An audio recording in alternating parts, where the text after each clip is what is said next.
मौजूद हूं और आपको बता दूं कि आज मैं कोई विशेष मुद्दा पर चर्चा नहीं करना चाहता हूं, क्योंकि छत्तीसगढ़ की राजनीतिक में कई ऐसे दिग्गज नेता हैं जो अपनी बातों और सुर्खियों के चलते अपनी बातों को लेकर हमेशा सुर्खियां बटोरते रहते हैं। ऐसे ही कुछ नेता जो है जनकपुर में हैं, इनका नाम रवि सिंह है, जो कि वर्तमान में जनपद सदस्य हैं और जिला पंचायत सदस्य, क्षमा चाहता हूं, जिला पंचायत सदस्य हैं। इन्हीं बहुत बहुत स्वागत है स्टेट टीवी इंडिया पर। धन्यवाद। आपने मौका दिया बातचीत करने के लिए, क्योंकि बड़ा ही असौभाग्य होता है आपसे बात कर पाना, क्योंकि मुलाकात नहीं हो पाती। 1-2 महीने शायद मैं प्रयास कर रहा हूँ बात करने के लिए।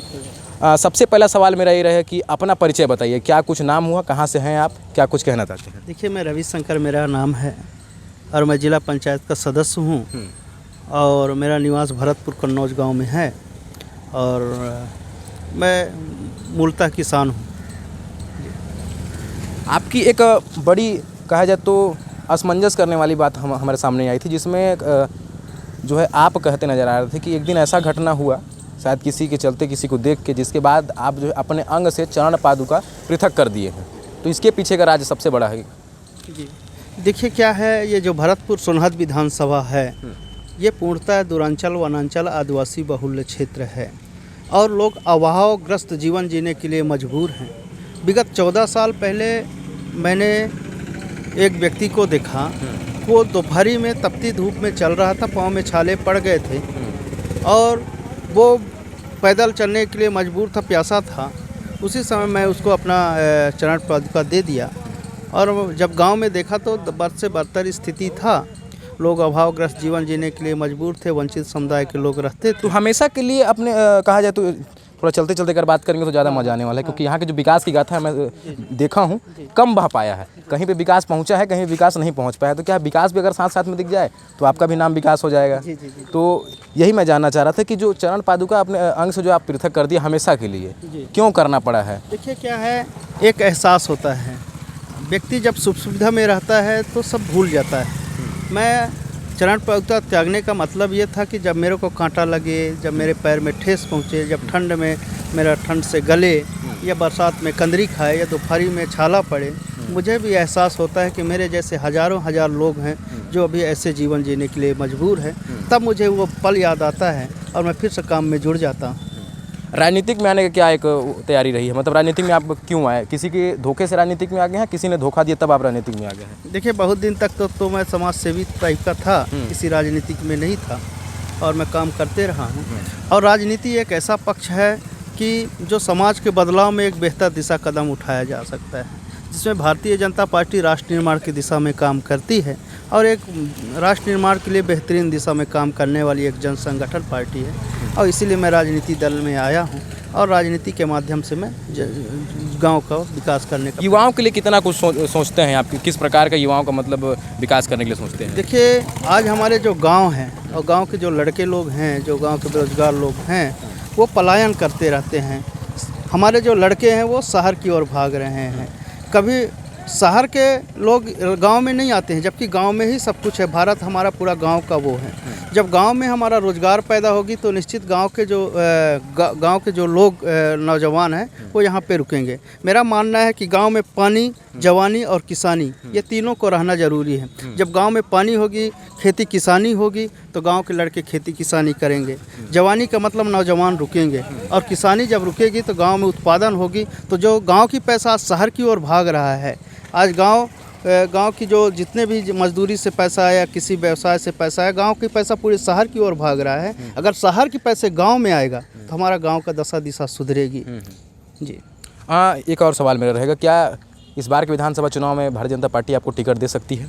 देखिए, ये जनता जनार्दन का आशीर्वाद है और पार्टी का आशीर्वाद रहेगा। मुझे पूरी उम्मीद है कि अगर पार्टी मुझे उस काबिल समझा तो मुझे अवसर मौका मिलेगा। मैं जनकपुर की और बात करना चाहूँगा। देखिए, विकास की बात तो हो चुकी है।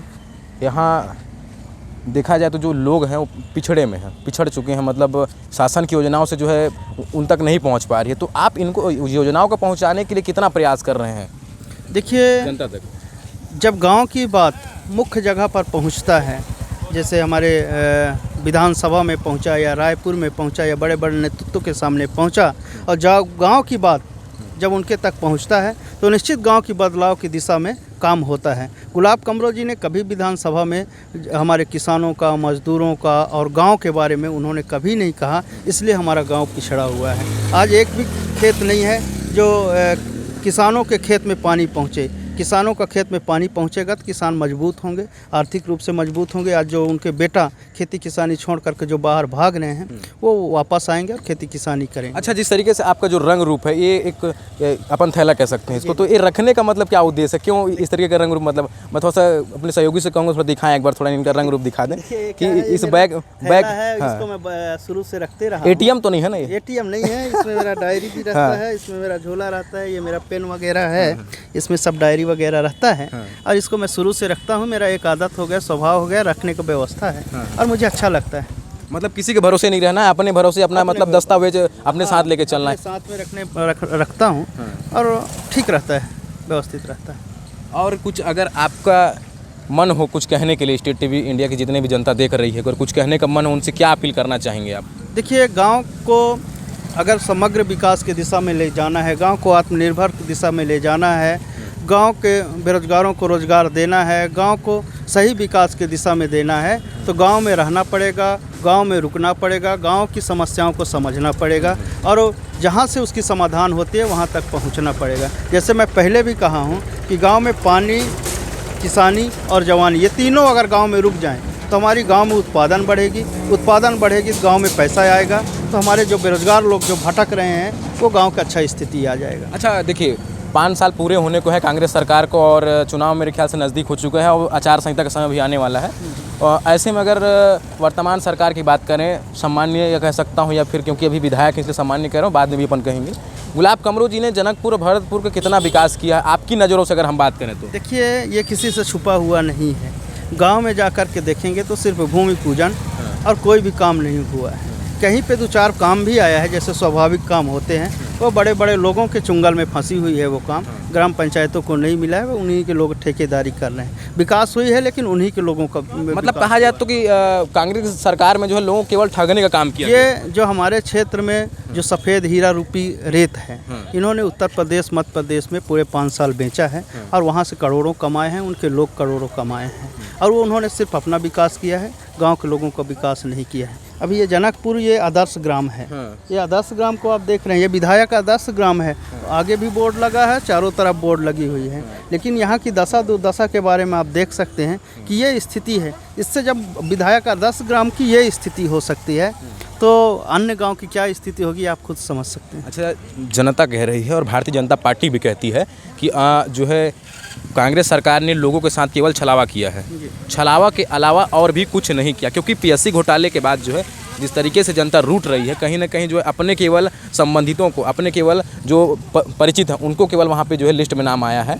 तो आपकी अगर पार्टी बनती है जनकपुर में, यदि आप विधायक बनते हैं तो क्या आप भी कांग्रेस सरकार की तरह छलावा करेंगे? नहीं, ऐसा नहीं है। देखिए, मैं जनता का एक सेवक हूँ और आस्था से सेवा करता हूँ, पूरे समर्पित भाव से काम करता हूँ।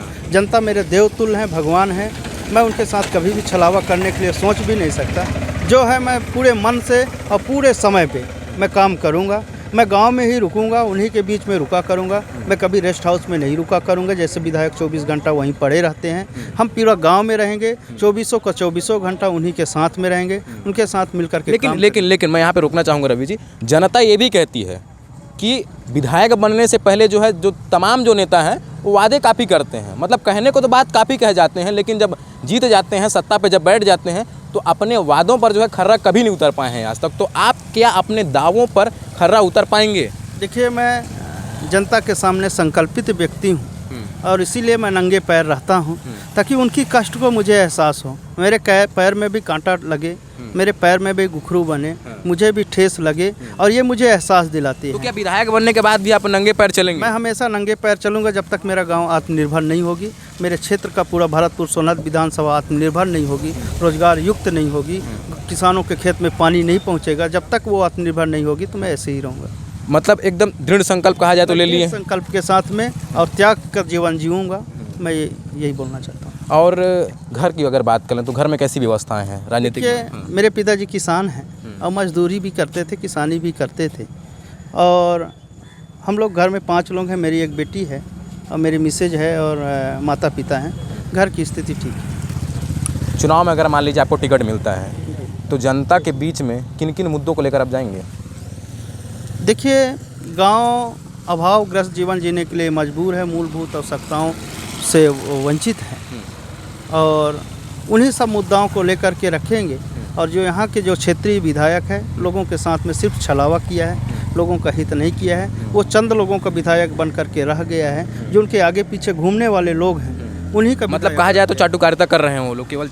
देखिए, बात वही समकक्ष वही शब्द हैं, लेकिन यह है कि वो जो गुलाब कमरों के ऊपर जो उम्मीद किए थे लोग बाग कि हमारा विधायक अच्छा, भरतपुर में जो है कई सारी योजनाओं का लोकार्पण हुआ, भूमि पूजन हुआ। क्या आज तक वो, मैं यहाँ तक ही देखा हूँ कि विकास का मतलब है गांव में बदलाव आना, लोगों को जो जीवन है उसमें क्या कोई बदलाव आ रहा है? मेरे किसानों के खेत में पानी पहुँच रहा है, मेरे मजदूरों की आर्थिक स्थिति सुधार हो रही है, मेरे गाँव की दशा दिशा में परिवर्तन आ रहा है। अगर ये नहीं आ रहा है तो गांव का कोई भी विकास नहीं होता है। जो छोटा मोटा पुल पुलिया की काम है, तो ये देखिए कोई भी सरकार होगी इतना आना स्वाभाविक है। और गुलाब कमरों जी अभी जो जनसंपर्क निधि था, अपने लोगों को 3-3 लाख रुपए दिए हैं। मेरे ऐसे भाई लोग हैं इनको अभावग्रस्त जीवन जीने के लिए मजबूर हैं, इनके घर में भी बीमार पड़ते हैं, ये भी अभाव से मजदूर हैं। इनको बता दें कि कब पैसा दिए हैं, कब क्या किए हैं। ऐसे हजारों लोग हैं जिनको मजबूरन बीमारी से मरना पड़ रहा है, वो अभावग्रस्त जीवन जी रहे हैं,